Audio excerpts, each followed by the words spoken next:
देश बांधवांनो, नमस्कार. माझे नाव सुमित प्रकाश लोणी.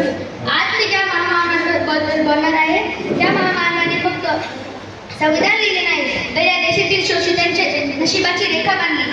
ते म्हणजे विश्वभूषण डॉक्टर बाबासाहेब आंबेडकर.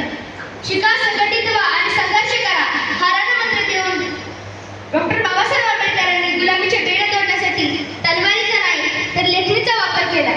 14 तळ्याच्या सत्याग्रहातून पाण्याचे हक्क मिळवून दिले. काळाराम मंदिर सत्याग्रहातून मानवी प्रतिष्ठा जपली. ज्या काळात सावलीला हे अपवित्र मानले जात होते त्या काळात त्यांनी स्वबळावर ज्ञानाचे कवच घेतले. ते फक्त दलितांचे नेते नव्हते, कामगारांच्या कल्याणासाठी लढणारे क्रांतीसूरी होते. बाबासाहेबांना अपेक्षित असलेला भारत जर घडवत असेल तर फोटो भिंतीवर लावून चालणार नाही. त्यांचे विचार आपण डोक्यात घेतले पाहिजे. चला तर मग आपण त्यांचे विचार अंमलात आणण्याची प्रतिज्ञा घेऊ. धन्यवाद. जय भीम.